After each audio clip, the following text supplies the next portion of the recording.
Welcome to the Veterinary Marketing Podcast, where it's all about helping your veterinary practice attract, engage, and retain clients. Broadcasting a new podcast every Monday from sunny Southern California, here's your host, Brandon Bashirs. Hey there, everybody. Welcome to episode number 131 of the Veterinary Marketing Podcast. I hope you're having a fantastic day. Today, we're going to be talking about how to distribute and get the most out of your podcast once you create it. So this is the third and final part of the series. I had a 3-part series on should you create a podcast for your veterinary practice. And I think that the answer for almost everyone is yes, you should create a podcast for your veterinary practice. I think that the more content that you can get out there, the better that you can do at educating your clients, the better you're going to be. So I think that podcasting is a great option for reaching your clients. So let's get into today's episode, but before we begin, I would like to mention just a few things. First, I would like to mention this episode is being sponsored by usedvetequipment.com. Check out usedvetequipment.com. It's Brad Haven's website. It's been online for 5 years now, and the slogan of usedvetequipment.com is that they bring the buyer and seller together. So do you have any used equipment in your storage room that you want to sell? Are you looking to save money by buying used? If you're looking for anything from cages, kennels, x-rays, ultrasounds, surgery and laser equipment, lab equipment from IDEX or Abaxis, tables, tubs, sinks, and all kinds of other miscellaneous items, you should head on over to usedvetequipment.com. It's kind of like the eBay for vets. The website works. It helps you to sell your used equipment quickly. You can head on over and check out all of the testimonials that they have from both buyers and sellers. But Brad's got it set up really well so that both of the buyers and the sellers are protected. So head on over to usedvetequipment.com, check it out, and be sure to let Brad know that you heard about it on the podcast. It's definitely a really cool website, and thank you for supporting the sponsors of the podcast. They make the podcast possible, so thank you, Brad. I'd also like to mention, if you haven't done so already, you should head on over to the Facebook group, The Veterinary Marketing Nerds. A lot of cool stuff happening there, a lot of content posted. If you have questions, need help from other people that are maybe doing similar things that you are, if you're having trouble, whatever it is that you're looking to achieve with your digital marketing in your practice, head on over to that group. You can ask questions and get answers there. It's a great place to hang out. And then lastly, if you haven't done so already, be sure to subscribe to this podcast in iTunes and Google Play. And if you could do a huge favor for me, if you enjoy the podcast, please leave me an honest review in iTunes or in Google Play. I would really, really appreciate it. All right, so let's jump into today's episode. So if you recall, episode number 129 of the podcast, 2 episodes ago, this is the last and third part of the series, we talked about why you should start a podcast. And if you are going to consider it, what should your approach be? How should you create your content? How should you approach the show? What's the format going to be? Why do you even want to do one? How many episodes should you commit to? All those kind of things. Last episode, we talked about the technical aspects, what to do to create the podcast, and getting to the point where you have an episode produced. So the last part of getting your podcast out there is actually publishing it.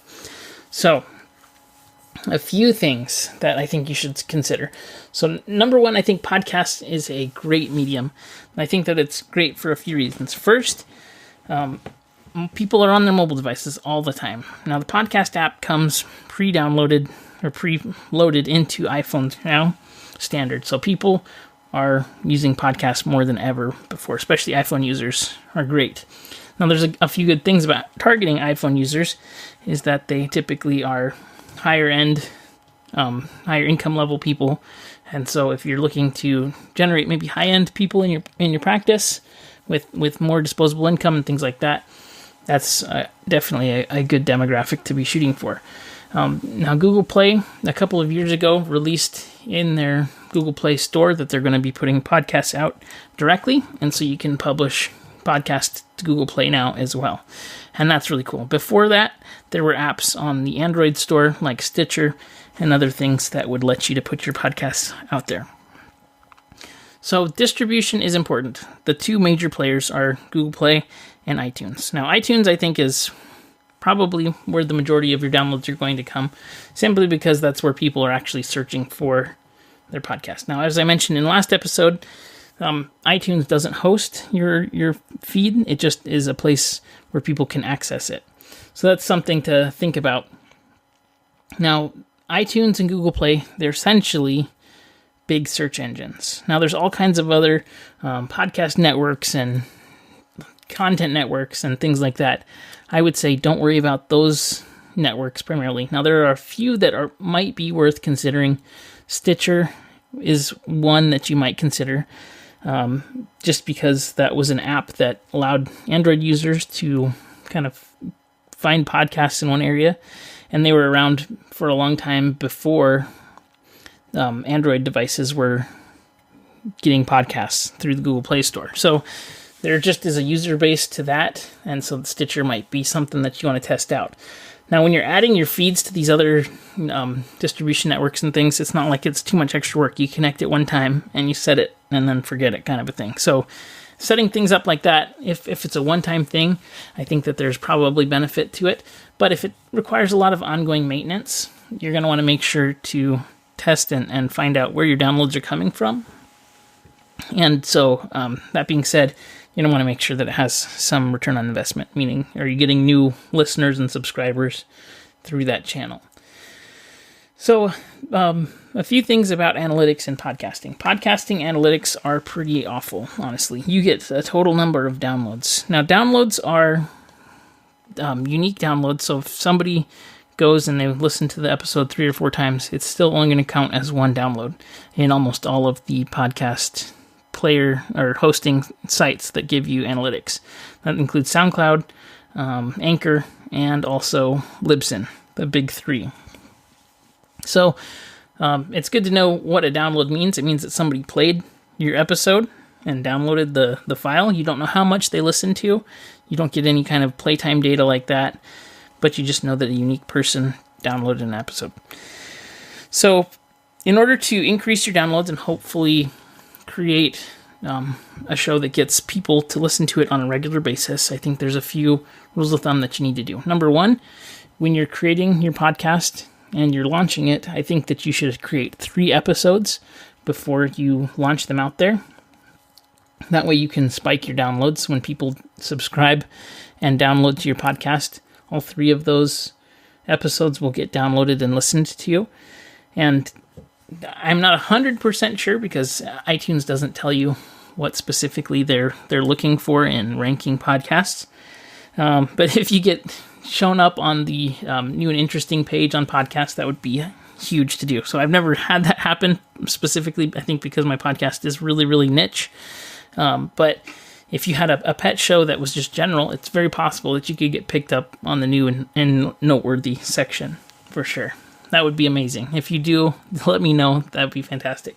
But having 3 pieces of content for people to listen to, it gives them a really good flavor for what your show's about, what you're about, and it also shows them that you're going to be creating content on a regular basis. So I think that starting out with 3 episodes right away and publishing those out all at the same time gives people something to listen to. And then when you drive them to that podcast, maybe from your social channels, they're going to have a higher chance of subscribing. So that's one tip that I would say is really practical and would be helpful.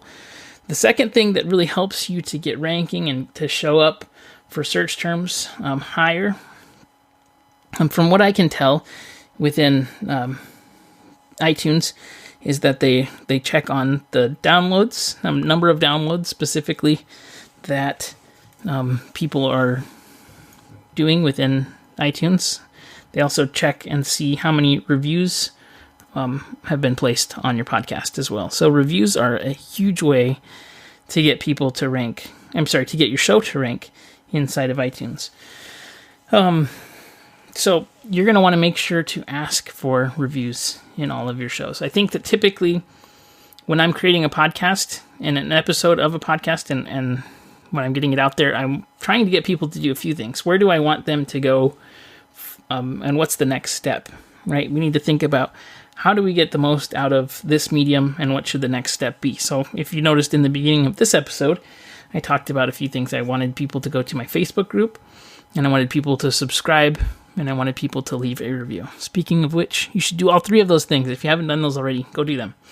Okay, so And typically podcasts are top of funnel content, right? So it's stuff that people are going to listen to. It's a first impression possibly, or a way to continue to engage about a certain topic. And so that being said, what is the next step that you can take with a person who's a listener of a podcast? What's an appropriate next step to kind of forward the relationship? And I think it's a few things. It can be moving from top of funnel to middle of funnel, or occasionally top of funnel to bottom of funnel. And so let's get into that a little bit deeper here. What does that mean? So asking people to subscribe to your podcast in iTunes or Google Play. That's a no-brainer. People are inside of the app. They're listening to it. You want them to subscribe so that they get notified automatically when you have a new episode uploaded. So one thing that I think is important too is setting expectations and then keeping to those expectations. So, for example, if you tell somebody, hey, we're going to do a daily podcast show, and then you do it once a month, that's missing expectations. You can't expect people are going to take time to subscribe if you're not going to keep your end of the bargain up. But by the same kind of thing, if you say, hey, we're only going to do once every 2 weeks, and then you start doing every single day, and their phone gets overloaded with podcasts, and it fills up space because it downloads too much, and they get a backlog, and they just kind of abandon it because you're doing way more than you said you were going to do. So setting the expectation and then actually following through with that is very, very important for creating a relationship with your audience, and then figuring out what the next step is. So subscribing, obviously, very, very important that you do that. Asking for reviews, very important that you do that. Initially, when you start out, I'd say ask your friends, family, coworkers, people who are close to you. And that's kind of the hardest thing. When I started this podcast, I was like super embarrassed about it because I was just not confident about it. And so I didn't ask anybody because I actually didn't tell any of my friends or family that I was starting this podcast, which sounds crazy, but it was true. And in fact, sometimes when I would interview people, I wouldn't even tell them that the episode was live because I was like embarrassed and it was weird. So just to know, if you're starting it and you feel nervous, that's okay. You'll get over it. Just get it out there. Don't do it in secret though. Tell everybody you're doing it because you want people to give you reviews. So you need your support group to support you. Okay. Back to it though. I think that driving people to Facebook groups are fantastic ways to increase engagement because it gives a engagement to something that's kind of one-sided, right? In a podcast, when I'm talking to you, it's me giving you info. But if you can get engagement back the other way, that's going to be helpful. Now, I know that in a veterinary practice, a group is kind of a nightmare because people are going to be asking for all kinds of things. So if you don't have time to manage that group, then I totally understand. That might not be something that you want to do. But if you have the time and bandwidth to handle it, I think that would be a great way to take the attention that you could get from a podcast and turn it into a conversation. If that's something that you don't want to do, ask them to go to a Facebook page, an Instagram page, your social channels, engage within your brand so that they can keep in touch through other mediums as well. So there's that. The other thing that I think would be great is sending people to specifically like a newsletter or a sign up, right? So a good way to do that, specifically if you have people that have their phones and maybe they're working out, that's where a lot of people use podcasts. They're working out, they're driving places. Typically they're doing stuff other than just sitting and listening in silence, right? It's kind of filling the void. So you have to think, what is the experience of the person who is listening right now?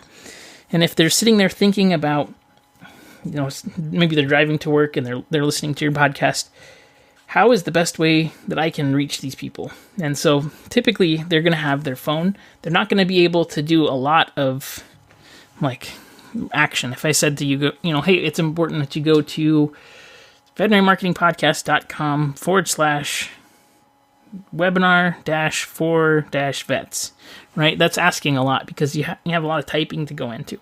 But if I say, hey, I want you to text the word veterinary to 44222 and you can sign up to receive my weekly newsletter. That's not too bad, right? You have your phone already. That's typically where people are consuming podcasts. And then they can then text and engage further and take it to another medium or channel. So, and by the way, if you text the word veterinary to 44222, you can sign up for my newsletter. That's done through lead pages. And I highly suggest lead pages if you don't have it already. But those are called lead digits. But the call to action, I think it needs to be specific to this medium, which means that people have their phones. They're typically not able to do a ton of activity, but it is a good way to drive attention through small kind of calls to action that are the next steps. Every once in a while, we will sell things on podcasts. Like I'll say, hey, I'm doing a webinar this day. If you want to go check it out, you can go to Veterinary Marketing Podcast. I would say don't do that all the time, though, because typically the response rate when I ask people to go to a website or URL or something like that is not super high. Now, a way that you can kind of combat that and make it easier is if you make the URL very, very simple. So, for example, if you bought a branded URL specifically for podcasts, and that's why people, if you listen to radio ads, that's a great way to get ideas for how to drive action on radio. Specifically, talk radio is a great way to do that. Talk radio has a lot more direct response ads than FM radio, typically I find. So find out what like solar companies are doing in your area.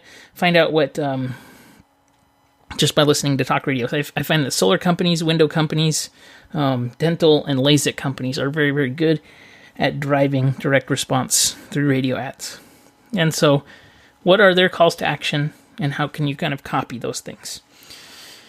So I know we got a little bit off track. This is about production and things, but I think having offers set up built around the content that you're producing will help you to drive ROI, which is ultimately why you're going to be creating podcast and content.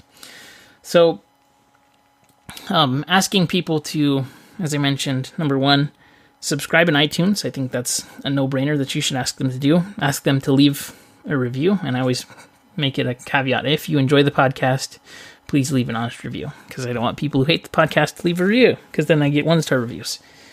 Always looking for 5 stars. So after that, it's what is an appropriate call to action beyond that. Now, the content that you're producing, it should be segmenting your audience, right? So we're creating content that's going to be useful, educational, informative, interesting, all of these things. We're trying to drive people that are going to be interested in what you're specifically offering at your practice. So I find that this works really well in addition to a blog. And so having different mediums that you're going to embed in a blog post, having your podcast episode is really, really helpful.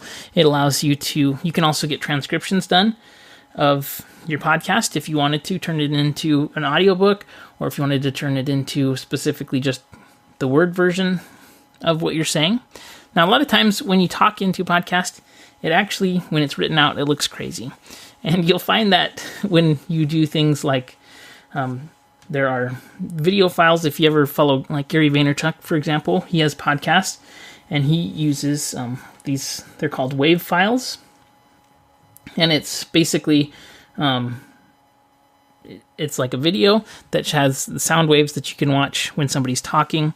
Because typically podcasts aren't a great way to just upload an audio file on social media. It doesn't work like that. You can't do that.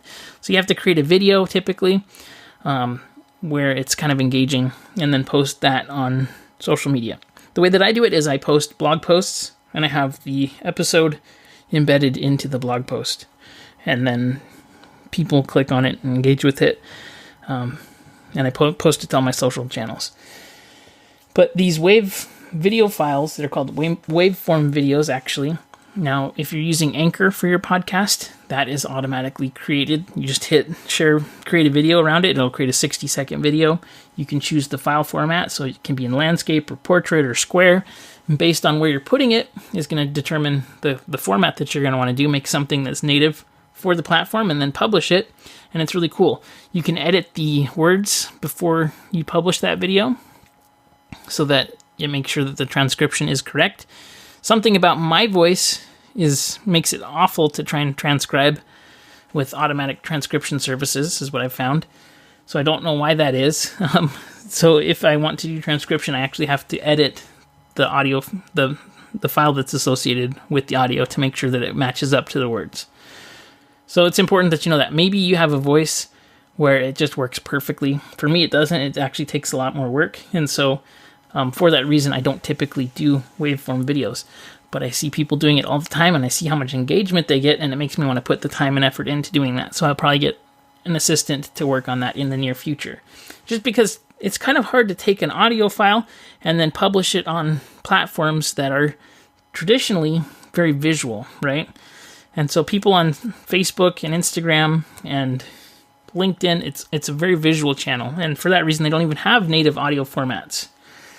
So you have to find a way to make the content engaging on those platforms. And so I think that's done through blog posts and then also these waveform videos. Now, in last episode, we talked about Auphonic, which is an audio engine that helps to master your audio levels.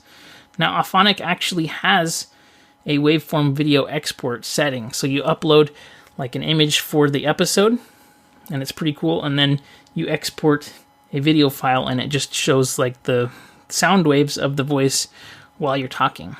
It's really cool. So that's something that's really, really cool. You can upload those to YouTube or Instagram, Facebook, and then get people to click on it. Now, typically I would say keep that to a shorter clip and then drive people from your Facebook page or your Instagram page to specifically your podcast link in iTunes or in Google Play. And that's one thing that I think is kind of important that I do is when I'm trying to get people to subscribe to the podcast, I'm actually sending them to iTunes or Google Play. I'm not really sending them to like a newsletter list and then I'll email them. So I want people to convert natively and to engage natively with this podcast. And I think that there's benefit in doing that. Number one, it helps you to kind of diversify your traffic. So if you have a good Facebook page audience, but you want to diversify that, driving them to a podcast is something that's good. Now, we'll talk about paid distribution in just a second. But organically, podcasts are great for getting content out there and also staying in front of your audience with content that you create, which is awesome. So that being said, it needs to be segmented around your audience and help to segment your audience, right? So if you're doing episodes about heartworm or about dogs or cats or about, questions and answers, somebody sends in a question for you to answer.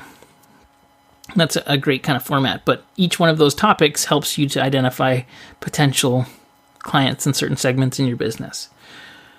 So that's one thing. The next thing that I think podcasting is great for and getting distribution and helping to expand your audience are interviews.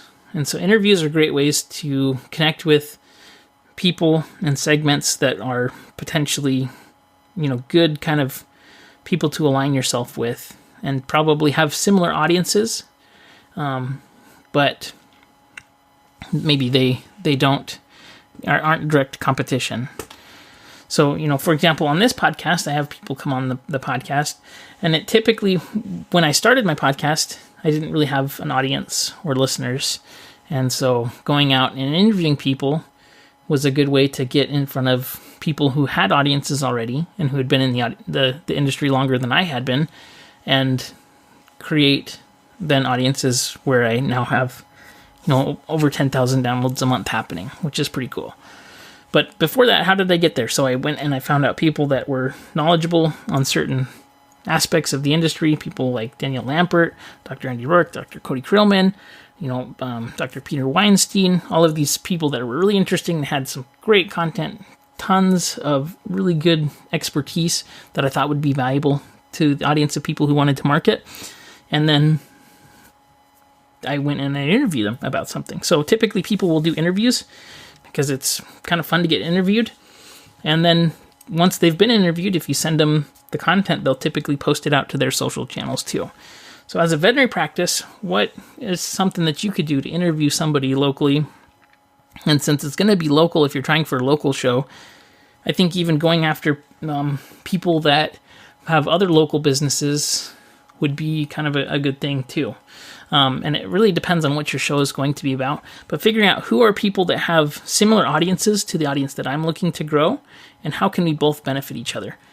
I will say this, though. I think it's very, very, very, very, very important that when you have a podcast, you make sure to create and curate content that's only going to be valuable to your audience. And don't spam them with stuff that might have a short-term benefit for you, but in the long run, it's going to hurt the permission that the people listening are going to give you. So I've worked really hard. I can't tell you how many times I've been contacted by SEO companies, by people who are, all the time. It happens probably once a day or so. People trying to sell stuff to my audience who I think probably don't have their best interest in mind. So protecting that is so important, and making sure that the content that you're producing is going to be valuable and interesting and something that the people that are listening are actually going to want. Because if you start producing content that's subpar or that's not there, it's not going to work out. So make sure that you, number one, go back to episode 129. Why are you doing this?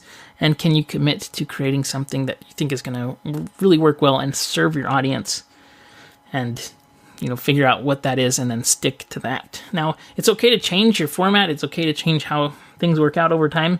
Especially, your busyness level is going to go up and down over time. And so it's okay to take breaks or, do things. But make sure that you just communicate with your audience what's going on and kind of what you're thinking about your content that you're doing. So interviews are a great way to get distribution and grow your audience and build relationships with really cool people too. That's what I found as well, is that the people that I've interviewed on this show have become friends, and it's been led to so many cool things because it's just really cool to meet high caliber,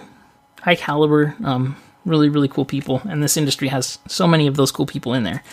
So, actually I was just thinking as I was saying that, especially if you're an emergency vet or if you look for referrals from certain people, having those experts on your podcast would be really, really useful. Especially if you have a relationship with like an emergency clinic, talking to the vets there and asking them questions about emergencies, or if you have a specialist that you refer to, interviewing those people. It just helps to build relationships with people. And so podcasting is fantastic for that. So we had this too. We had organic distribution through creating content around your podcast. So doing blogs and videos and driving people to your podcast organically, and then talking about interviews, and then branching out your audience and building relationships and connection through your podcast. And then the last one is paid distribution and paying for your content to get out there, paying for subscribers. I think it helps to, number one, have offers that you've created around your content, so that if you have a piece of content and you're driving people to it, it's going to directly relate to something that you can sell and then measure ROI with. When you're doing paid distribution, a few things. If you're driving traffic to your website, make sure you're pixeling those people so that you can retarget them based on their click behavior and their time on site and things like that. If you're putting out videos, make sure you're pixeling and creating custom audiences of people who have watched and engaged with that video. And then if you're just going to drive them to iTunes or Google Play, make sure that you're targeting operating systems and only mobile devices. So if you're sending people to iTunes, if you're on a desktop, that's not going to convert well for you. So make sure that you're targeting iOS, mobile only, send those people to iTunes, and then target Android users and Android devices only, and send those to the Google Play Store. So make sure that you're being smart about that. You can get really, really detailed with your targeting. Typically, when I'm paying for getting my podcast out, which I haven't done for a while, just because I have been doing good with getting downloads organically, so it's not been a tremendous push for me. But when I had done it in the past, I would target specifically only iTunes and send that out to iOS users, just because I found that it was really, really helpful. And that was actually before Google Play had been releasing the podcast. So, that's something that I think is important. Another thing that I didn't mention here that it's actually really, really important, especially when I was just starting out the podcast, I'd ask them how they found the podcast. And typically people would be wasting time, is what they would say. I was sitting there waiting for my flight to come in, or I was sitting there doing something, and I just was looking on iTunes and I typed in veterinary, and then I popped up. So making sure that the title of your podcast is related to terms that people are searching for is really, really important. Making sure that your episodes are also search term optimized, things that people are searching for. If you're not sure what to write in there, A good tool for that is there's a keyword planner tool. You can also go into YouTube or Google, and you can start typing in phrases. Like, for example, why does my dog? And then it'll give you the top search results automatically in those search suggestions there. And just go there. That's a great way to generate ideas for your podcast and your episodes. So I know that we covered a lot today. If you have any questions, please don't hesitate to reach out. The best place to do that is the Veterinary Marketing Nerds group. If you go to facebook.com/groups/the Veterinary Marketing Nerds, you can go and ask away and I'll answer your questions. So I hope that you enjoyed this episode. I hope that you've also subscribed in iTunes or Google Play. And if you could do me a massive favor, please leave me an honest review. I would really, really appreciate it. So until next week's episode, I'll see you later.